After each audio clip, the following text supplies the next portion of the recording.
don't remember if it was the first two plays. It was two of the first couple of plays of the game. Yeah.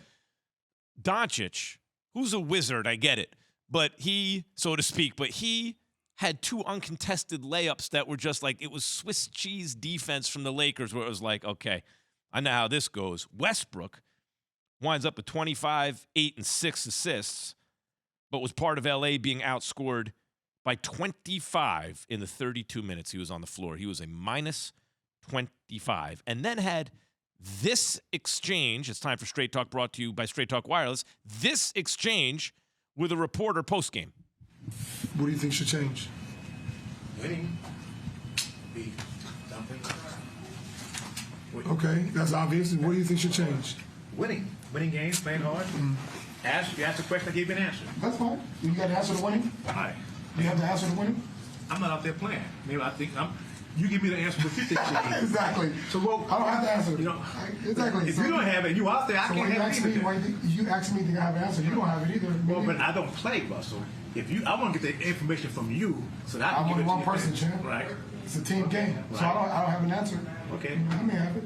I don't have it. It's all good. But I'm asking the pros who know the game, play the game, Yeah. what you think you can do to make it your part, their part, everybody's part. Sure. That's what I'm asking. No, I really I respect that. Man, the thing I love about that, Jay, Chris, is, and this is hard for me because Westbrook's always been one of my favorite players. I never thought he's the best player. He still is one of my favorite players. Yeah, I said always been. Mm-hmm. But so that's why it's hard for me, because he gives everything. Whatever he has, he gives you. I appreciate that every single night. But Jay, he sometimes does, especially post-game, this passive-aggressive flipping it on the media thing. And this dude's like, the reporter's like, excuse me, we're going to turn this right back around. I'm not the pro, brother. Like, what is it? Max, y'all are my losing. man, have you ever been part of a losing culture? I have. It sucks. Every day you're having meetings. Every day somebody's pointing the finger. Every day there's jockeying for position. Every day you're wondering who politically is going to edge somebody out. And then when you lose games and you have to be the person at the podium saying, hey, what are the answers? I don't have the damn answers. What the hell do we have a coaching staff for? What's up with Rob Pelinka? And I'm not making excuses for Russell Westbrook because I wouldn't point the fingers. I wouldn't be passive-aggressive towards media members. I wouldn't say, well, I'm already a champion in life because I know that people want me to answer about basketball. But I do want to put this thing into perspective for people. Russell Westbrook did average a triple-double for 3 consecutive seasons. 3 seasons! And I know that it's going to be hard for people to to compartmentalize what's happening with the Lakers right now. But I also look at LeBron James. I look at Rob Pelinka.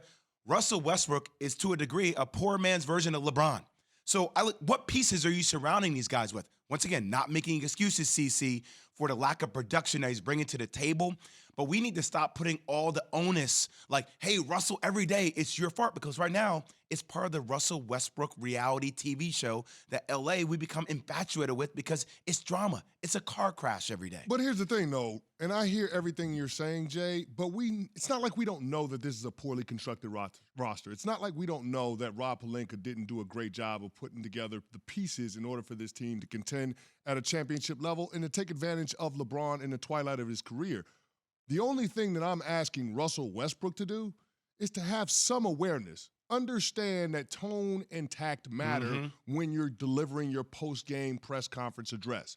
The fact that you answer a question with a question in the fashion that he did it, there's no reason to be passive-aggressive against media members. They got a job to do. By the way, CC, so when they ask you what's wrong or what needs to change, you give your honest assessment on what you think it is, or if you don't have the answer, say you don't have the answer, but don't turn it around on them and say, well, what do you think needs to change?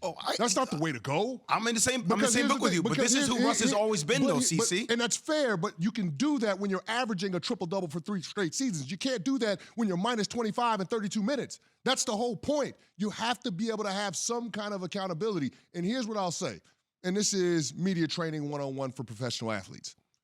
If a media member asks you a question about what needs to change, and you say, I absolutely need to be better, where does the conversation go? Nowhere.